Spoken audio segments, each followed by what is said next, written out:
Pessoal, nesse vídeo vamos falar um pouquinho sobre o Fiagro Rura 11. Será que vale a pena comprar ele abaixo dos R$10? Por que eu estou questionando isso? Durante muito tempo, o Rura 11 ele permaneceu aqui acima dos R$10, no caso acima do seu preço justo. Seu preço justo no momento, se descermos aqui, podemos ver que é R$10,02. Porém, se pegarmos o gráfico aqui dos últimos 12 meses, podemos ver que somente aqui no final de janeiro de 2024 que ele ficou abaixo desse valor, no caso abaixo dos R$10. Desde o mês 6 do ano passado de 2023 até janeiro aqui, final de janeiro de 2024, o Rura 11 ele estava custando mais caro do que ele realmente vale. Então não estava valendo a pena naquele momento investir nele, já que os fiagros eles funcionam de uma maneira similar aos fundos imobiliários de papel. Então não se paga ágio em fundo imobiliário de papel e também não se paga ágio em fiagro. Porém, agora, como podemos notar, o seu preço está sendo negociado abaixo dos R$10, a R$ 9,91.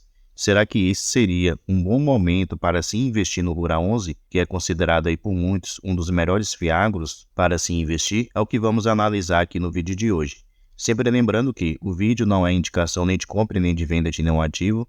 Estou simplesmente compartilhando uma análise e estudo, sempre procuro ser imparcial mostrando as vantagens e as desvantagens de se investir em qualquer ativo. Deixe nos comentários se você é investidor do Rura 11 ou se pensa futuramente em investir nele. Peço também seu like, que é uma maneira de você mostrar o seu apoio ao canal e também agradecimento. Então, sem mais enrolação, vamos lá, pessoal. O Rura 11, como eu mencionei no dia de hoje, está custando aqui R$ 9,91. Então, é um fiagro de base 10, tem um valor muito acessível. Seu dividend yield, que é a sua rentabilidade acumulada dos últimos 12 meses, está de 14,14%. Uma boa rentabilidade, superior aí a taxa Selic. E ele já pagou aqui nos últimos 12 meses por cada cota em rendimentos o valor de R$ 1,41. Então, se há 12 meses atrás você tivesse comprado uma cota do Rura 11 em rendimentos, você já teria recebido esse valor de R$ 1,41. E nos últimos 12 meses também podemos ver que ele está com uma pequena desvalorização, próxima aqui de 3%. Descendo aqui podemos ver que seu preço justo, que é o seu valor patrimonial por cota,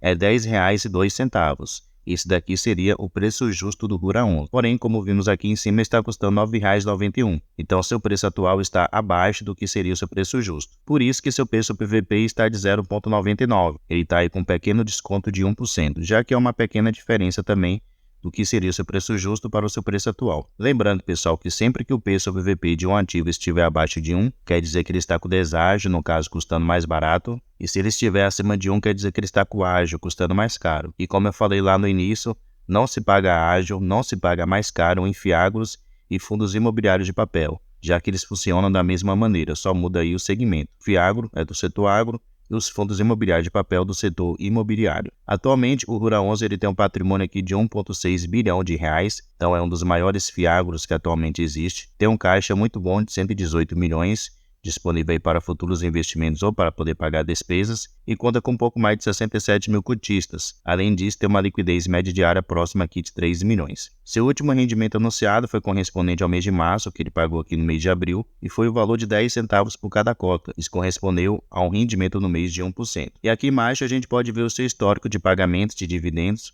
dos últimos anos, do mês de março de 2022 até agora, março de 2024. Por ser um ativo de papel, ele oscila bastante seus rendimentos e em meados de 2023 para cá podemos ver que ele vem caindo os seus rendimentos justamente por causa da queda da taxa de juros, já que seu principal indexador é o índice CDI, e o índice CDI ele segue a taxa Selic. Vamos aqui agora no seu último relatório gerencial conhecer um pouquinho melhor sobre esse ativo Rura 11. Podemos ver que ele é um fiagro do Itaú, ele cobra aqui uma taxa de administração de 1% ao ano, uma taxa de performance de 20% sobre o que excedeu o CDI mais 1%, teve início lá no mês 2 de 2022, patrimônio já mencionei de 1,6 bilhão, e é um ativo de base 10. Correspondente ao seu demonstrativo de resultados referente ao mês de março de 2024, pessoal, podemos ver que ele teve aqui suas receitas, CRAs e CRIs, 16,2 milhões, outros resultados 0,6 milhões, despesas somaram aqui 1,3 milhões, então no final ele ficou com um resultado líquido de 16,5 milhões de reais.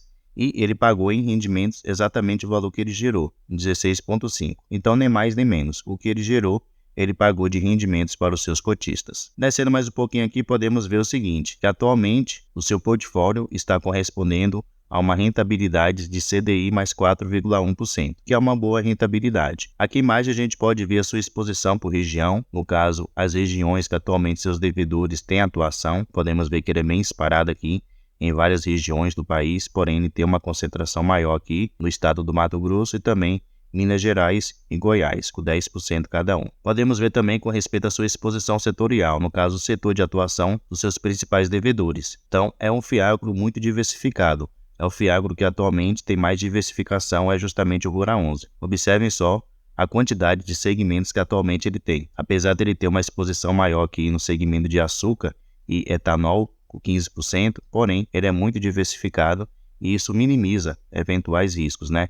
Se um segmento, se um setor passar por uma fase ruim, tem outros setores que podem passar por uma fase boa e um compensar o outro. Mais embaixo aqui a gente também pode ver a sua exposição por tipos de garantia. No caso, quais as garantias que seus devedores deram para poder conseguir o crédito com o Rural 11. Então podemos ver que ele também é bem diversificado com respeito às suas garantias. Porém, a sua principal são alienação fiduciária de terras, além de recebíveis e também alienação fiduciária de terras e recebíveis. Descendo mais um pouco, podemos ver que no momento ele tem aqui 58 devedores, 21% do seu patrimônio líquido está investido em 5 tops devedores. E descendo mais um pouco, podemos ver que atualmente 28,4 milhões é o valor que ele tem investido em média em cada um dos seus devedores. Então, um fundo de 1,6 bilhão de reais tem aproximadamente aí 28 milhões investido em cada devedor, mostrando assim que ele não tem concentrações. E atualmente ele tem atuação aqui em 18 segmentos ou culturas. Descendo mais um pouco aqui, pessoal, no comentário do gestor, ele menciona algumas movimentações que ele realizou durante esse último mês de março. Foram 3 novas operações de alocação que ele realizou. A primeira foi em um produtor rural de grãos e pecuarista que atua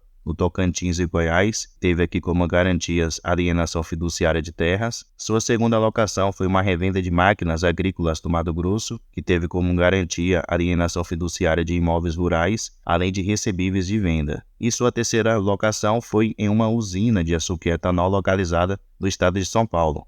Teve como garantias de recebíveis de venda e açúcar e etanol. Ele menciona também que a gestão ela segue acompanhando de próximo os devedores com visitas nas principais regiões produtoras que têm exposição na carteira do fundo e que ela segue saudável. Ele menciona aqui também que um produtor rural do oeste da Bahia que estava em atraso de pagamento da parcela aqui do mês de fevereiro, ele honrou o compromisso pagando essa parcela que estava em atraso. Menciona que também pagou os juros e demais despesas provenientes desse atraso do seu pagamento. Aqui podemos ver, pessoal, todos os ativos que atualmente o Rural 11 ele tem. Então ele vai falar aqui o setor de atuação desse devedor, a região que está localizado, as garantias que foram dadas, o tipo de investimento, na sua grande maioria aqui são CRAs, o seu indexador, podemos ver também que na sua grande maioria é o índice CDI, a taxa fixa de juros, o volume financeiro emprestado e a porcentagem em PL, no caso em patrimônio líquido. Podemos ver que nesse primeiro devedor ele tem uma porcentagem maior do que 5%, atualmente o PL de 6,3%. Eu sempre falo que o ideal é ter pelo menos ali 5% em cada um, né? Para não ser concentrado, ser bem diversificado. Porém, podemos ver que é somente isso. Todo o restante está inferior aqui a 5%. Então, mostrando que o Rural 11, a gestão, ela preza muito pela diversificação. E quando você diversifica os seus investimentos, você minimiza eventuais riscos que poderiam ocorrer futuramente. O único ponto negativo aqui sobre o Rural 11 que eu tenho que comentar é que ele não menciona quem são os seus devedores. Então, dessa maneira, não tem como o investidor se aprofundar mais sobre cada um dos seus devedores, poder pesquisar sobre eles, ver quem são, como está a situação financeira de cada um deles. Então, esse é um ponto negativo sobre o Rural 11, já que ele não menciona quem são seus devedores. Então, os investidores ficam assim, sem poder se aprofundar ainda mais sobre as suas análises e os seus estudos. Então, como eu mencionei, o Rural 11 é um ativo bastante interessante, considerado aí por muitos o melhor fiagro que atualmente existe para se investir. É um ativo de base 10, tem um valor muito acessível, ele é bem diversificado com respeito aos seus devedores, não tem concentração do seu PL, tem vários setores de atuação, diversificado em vários lugares do nosso país, além de vários tipos de garantias. O único ponto negativo, como eu mencionei já, é com respeito a ele não mostrar quem são seus devedores. Então isso é ruim, porque falta assim um pouco de transparência, né, em mostrar quem é o seus devedor. Os outros fiagros eles sempre mostram, somente o Rural 11 que não traz essa informação para os seus cotistas. Mas deixe aí nos comentários, pessoal, a sua opinião. Seria esse o melhor momento para se investir no Rura 11? Deixe aí seu ponto de vista. Pessoal, muito obrigado pela sua atenção e até a próxima.